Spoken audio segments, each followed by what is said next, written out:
Tyson Lowdown, and I'm back here with another video. Now, don't forget to like, share and subscribe. Feel free to drop a comment if you like, and I'll happily get back to you.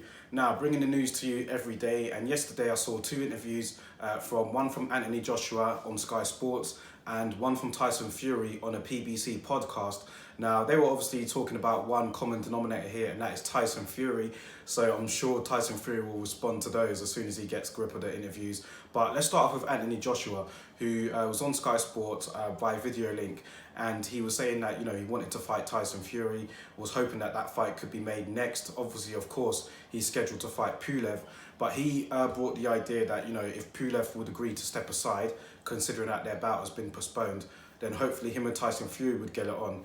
He was trying to drum it up a little bit, saying, it'd be great for the UK, and this is what we need. Not one face, one name, because that's Deontay Wilder's quote, but he was basically saying we need one man at the top of the division, and he wants to fight Fury. He called him out. Basically, that's what the whole interview consisted of, him letting Fury know that he wanted to fight him next. How realistic that is going to be is obviously probably not realistic at all, considering that he was scheduled to fight Pulev, and he would have to, Pulev was going to have to agree to step aside money to allow that fight to happen. The same with Deontay Wilder, who is scheduled to fight Tyson Fury next. That's been mandated, that's in the contract. So both parties would have to agree to step aside if a Fury and Joshua showdown was to happen next. So a lot of complications involved, but Anthony Joshua making his feelings clear, saying that he wants to fight Tyson Fury, and maybe if they don't fight each other next, then maybe down the line, whenever it may be, when boxing resumes, maybe after they've both had their fights that they're mandated to have, maybe they could have a fight next after that. But then there's still complications within that, so who knows, man. But it's good to see that the intentions are clear. I know for a fact that Tyson Fury definitely wants to fight Anthony Joshua as well. He wouldn't run away from that fight. So this is what we all want to see at the end of the day, an undisputed heavyweight champion. We haven't had one since Lennox Lewis, an undisputed champion with all the belts. We haven't had one since then. So I think everybody in boxing wants that right now, just to have that one guy unanimously recognised as the top person in the heavyweight division.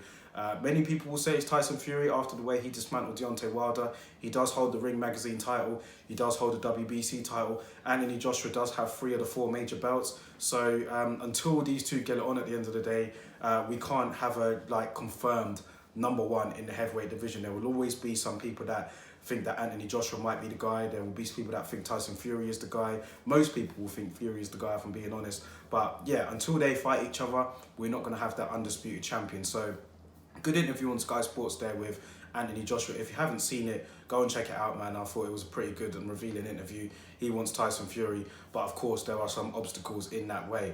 Now, let's go on to Deontay Wilder, who was on a PBC podcast yesterday. I didn't catch the whole of the podcast, so I didn't get everything that he said, so forgive me if I've missed anything out, but some of the snippets from that podcast that was pretty interesting was him saying that he wasn't himself in the ring. He said that Fury isn't the champion, they've got a third fight.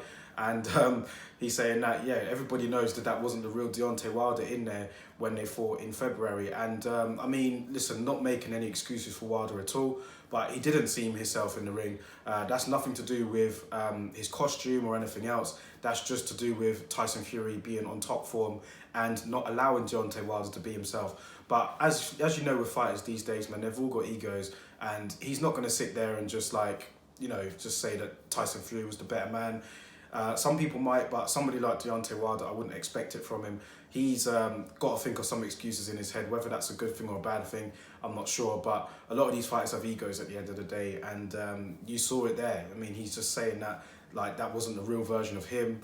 The next time if they fight, it's going to be the real Deontay Wilder. And I'm guessing he's got to say something like that to kind of gear himself up, because it was such a one-sided beatdown.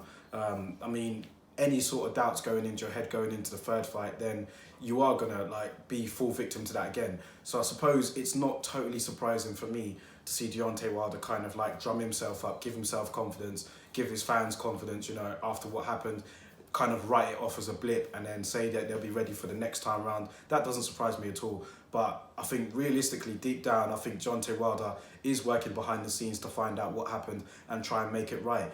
We saw in the podcast, he was saying that he had spoke with George Foreman, and they've had quite a few talks actually. Not sure if they're going to be bringing him into camp, but George Foreman, obviously, doesn't get much better than that in terms of getting advice from someone in the heavyweight division.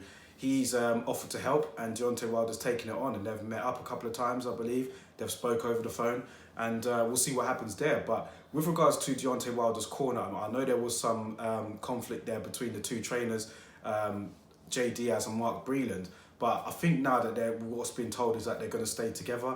And Deontay Wilder also was open to the possibility of bringing in 2 more new people. So we don't know who that's going to be yet. But it seems like that beneath the scenes, he is working towards correcting the wrong that happened in February for him. Even though he may come out with some outlandish statements like he did on that podcast, it does seem like he is working to try and correct that wrong that happened in February for him. So yeah, interesting for Fury to mull over. I'm sure after his workout today, he will have a look and see what some of these guys have been saying, and probably let a response come through. But yeah, I thought it was pretty interesting, man. Joshua letting it be known that he wants Tyson Fury. Whether that happens or not is another thing. And Deontay Wilder coming out and saying that, you know, that wasn't the real him. And even amazingly saying that Fury isn't the champion. Like, that was the thing that stood out for me the most. Like, how could you say that Fury's not the champion? But listen, man, like I said, these fighters have got to say something to try and build themselves up. And for Deontay Wilder, maybe that's it for him. So let me know your thoughts on the 2 interviews, guys. Anthony Joshua was on Sky Sports, just a reminder. And Deontay Wilder's interview was on the Premier Boxing Champions podcast. So if you want to go check out the full snippets of those, then go head over to those platforms. And let me know what you think about it in the comment section below. And I'll catch you guys on the next video tomorrow. What's happening, guys? It's Boxing Lowdown here. Click the link in my bio and check out some of our brand new t-shirts which have just been restocked. We have white, yellow, red and black, all going for the low price of £15. Thank you guys again for tuning in, and I'll make sure to catch you on the next video.